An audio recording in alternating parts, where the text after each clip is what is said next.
Hello there, I'm Mr. Versace and I'll be your tutor for today's business studies lesson on costs, revenue and profit.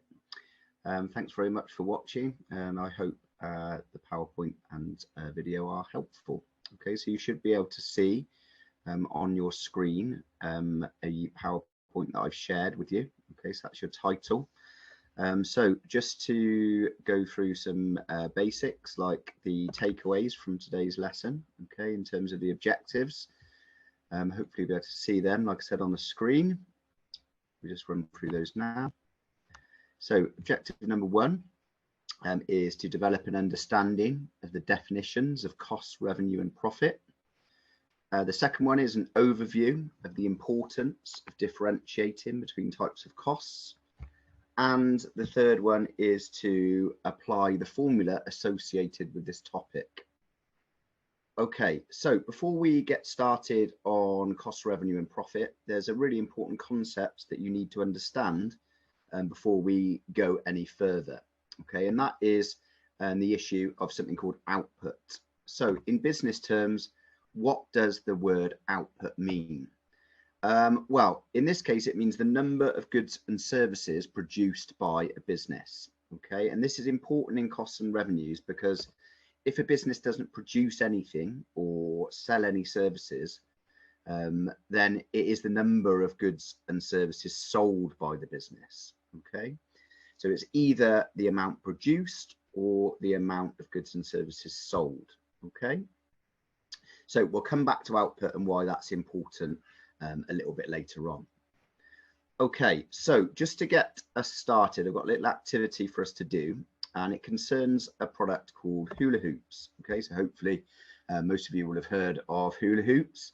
So the question is this one here. So what are the costs involved in making hula hoops? Okay, so think about all of the things that hula hoops would have to spend money on in order to produce their products. And what might be useful is if you stop the video and press pause and just make a few notes, you know, for a minute or 90 seconds of all the things that you think that they would spend money on. Okay, so you want to stop the video now.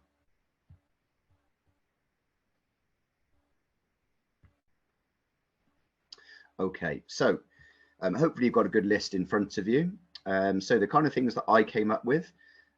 So if you are the business that is involved in making the hula hoops, you've got to think about the product itself.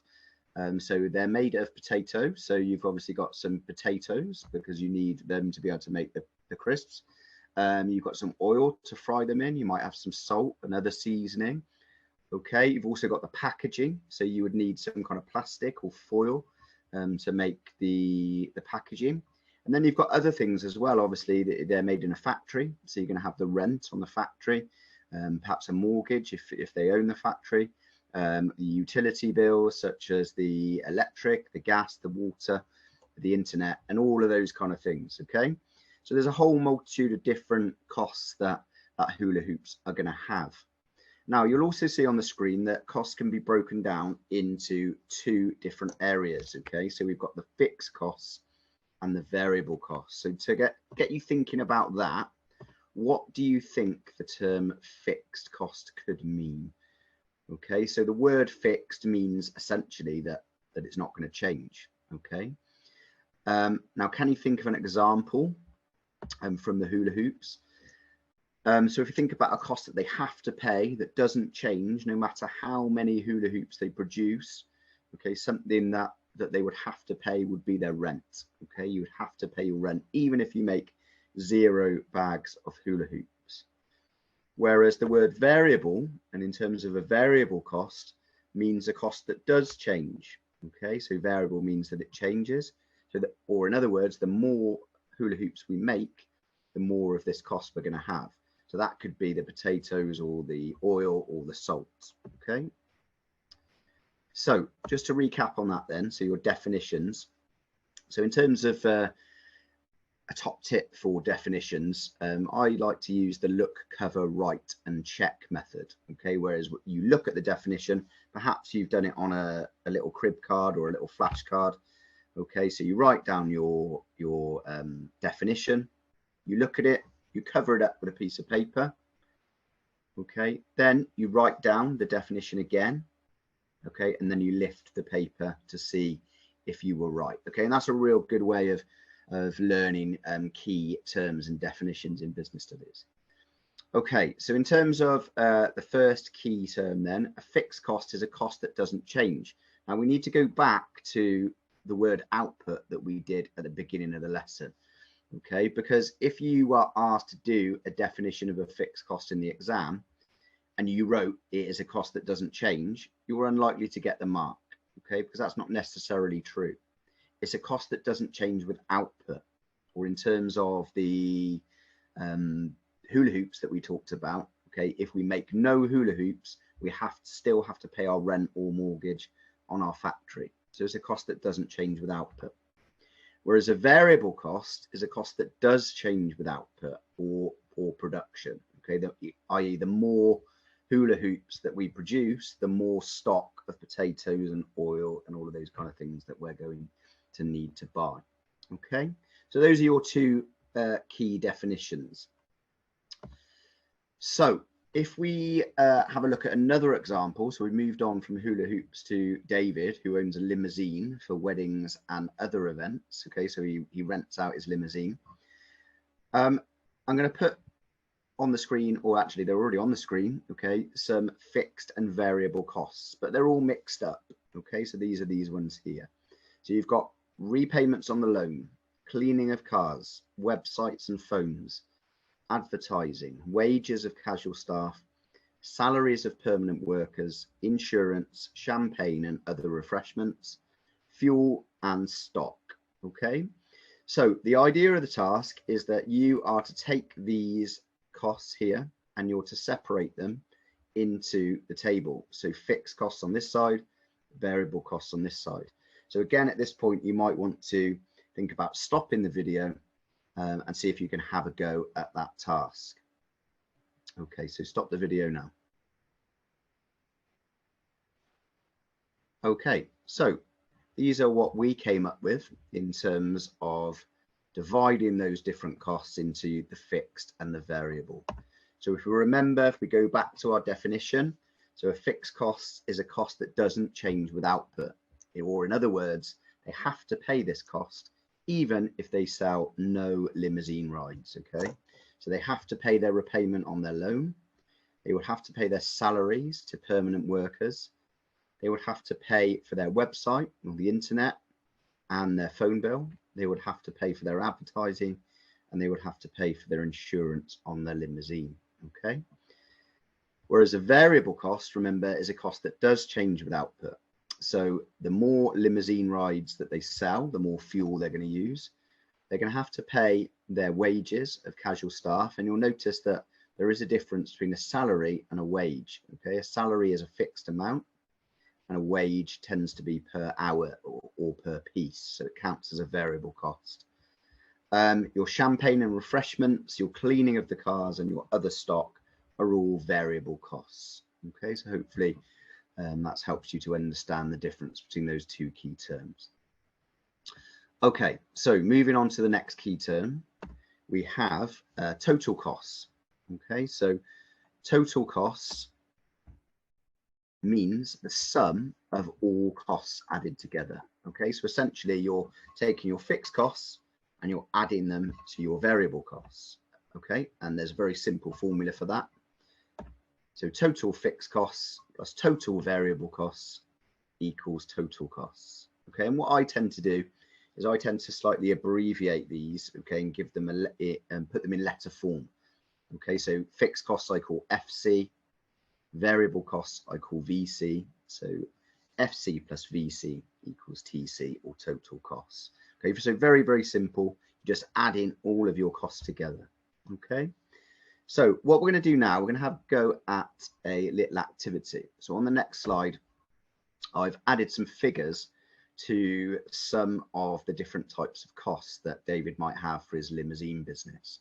So you'll see we've got loans, salaries, website, advertising, insurance. And then it says down here that they've got 6 bookings this month. Okay, so David's got 6 bookings. The fuel is £15, wages 20, champagne 22, cleaning per booking is £5 and £3 per stock. Okay, so your task is to work out the total costs for that month for David and his limousine business. So like I said, you may want to stop the video and have a go at that activity. You are able to use a calculator. Okay, so it said at the beginning in the instructions that you're able to use a calculator, and that's the same in any business exam. So like I said, stop the video now and see if you can work out the total costs. Okay, so hopefully you've had a go at that task. Just to run through the answers for you. So first of all, we're going to add up all the fixed costs. So these are the ones at the top of the activity. So your loans, salaries, websites, advertising, insurance are all costs that don't change with output. Okay, so you're going to add all those together on your calculator, and you should have come up with the total of £1,944 for fixed costs. The ones at the bottom of the activity were the variable costs. Okay, so these are the ones that do change with output. The more limousine rides we have, the more of these we're going to have. Okay, so we've got £15, £20, 22, 5 and 3. So per booking, those costs total £65. But it says that we've got 6 bookings this month.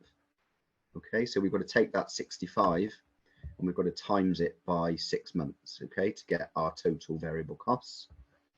And then our total costs are our fixed costs, our total fixed costs added together of 1,944, plus our total variable costs of 390, which gives us a total cost of £2,334.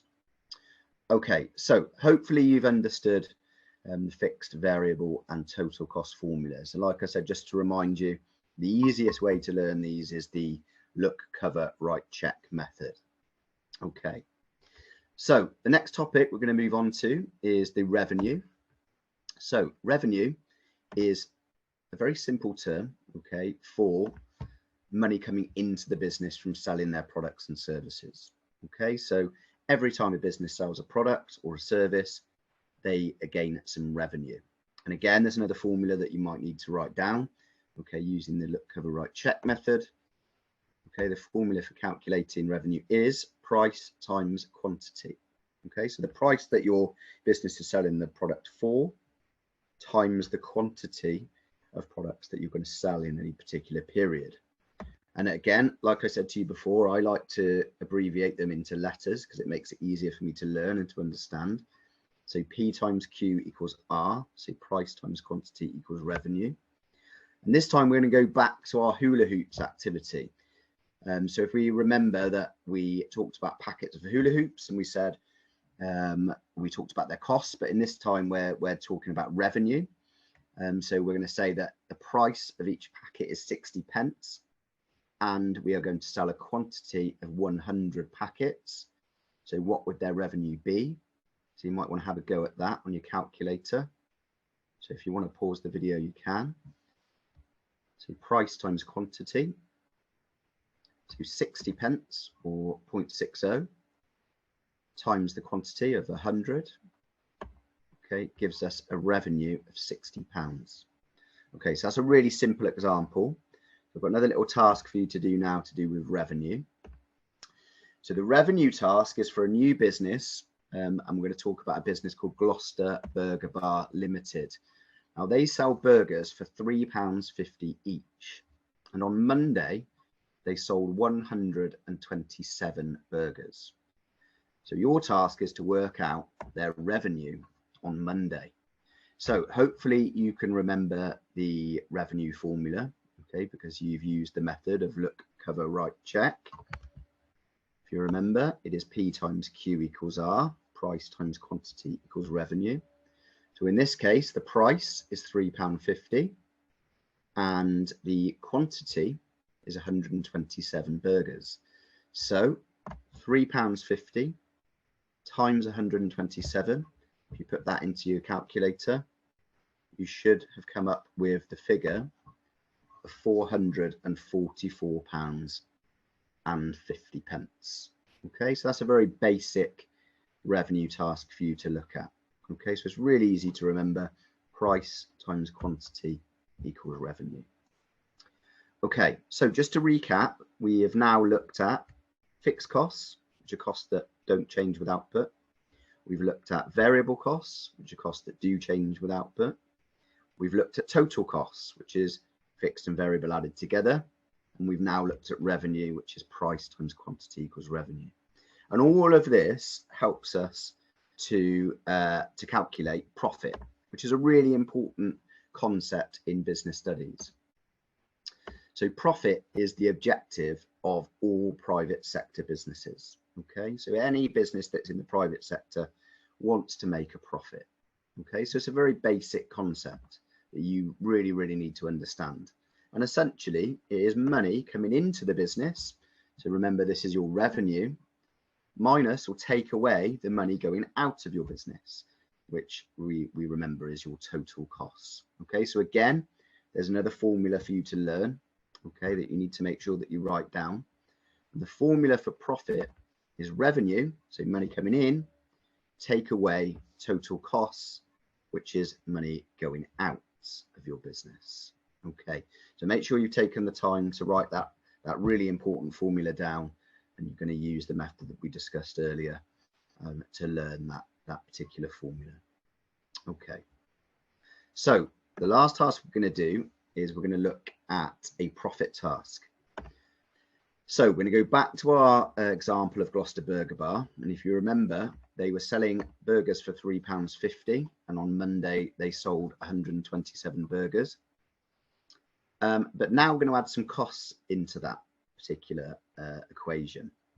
So it costs them £1.25 in ingredients for each burger. Okay, so this is their variable costs. Okay, so we're thinking things like your bread rolls, your patties, your ketchup, and so on and so forth. So on average, they are spending £1.25 for each single burger. Now, they also have some fixed costs to pay. These are the costs that are not affected by how many burgers they sell. So it might be a pitch fee, it might be the rent per day, whatever you want to put down for your fixed costs. But in this example, they are £100 per day. Okay, so the question for you is, how much profit did they make on Monday? Okay, so you've got to use the formulas that you've learnt over this lesson to try and work that out. And like I said, you might want to press the video, press pause on the video and have a go at that activity using your calculator. So press pause now. Okay, so hopefully you've had a go at that now. So your profit task, first of all, remember we need to work out the revenue. So hopefully you've learned that now, that it's P times Q equals R. And we've got this from previous activity where we worked out that our revenue was £3.50. So the price of each burger times the quantity, which is 127. And that gave us our revenue of £444.50. Okay, so now we're going on to the cost side of things. So our variable costs, remember, these are the costs that change with output. So for each burger, it costs us £1.25 to produce, times the number of burgers that we're going to sell on Monday. So that's 127, which gives us total variable costs of £158.75 in variable costs. Okay, we know that our fixed costs are 100. That was given to us earlier. So in order to work out the total, we need to add those two figures together. So our variable costs of £158.75 added to our £100 equals £258.75 in total costs. Okay, so now we've got the two elements that we need to work out our profit, because we've got our revenue, which is £444.50, and we've got our total costs here. Okay, so if we remember the profit formula, it's revenue, take away total costs. Okay, so in this case, our revenue is £444.50, take away our total costs, which gives us a profit of £185.75. Okay, so hopefully that's given you a good introduction into some of the key topics that are going to help you with the math side of business. You know, this is going to lead you into some more complicated topics such as cash flow, such as break even, that you need to have a really good understanding of in order to be able to complete the business exam at the end of your course. Okay, so hopefully that's been helpful. Like I said, my name is Mr. Versace. Hopefully this is going to be the first in a series of videos on finance and other topics. I hope you've enjoyed it. All the very best. Thank you. Bye-bye.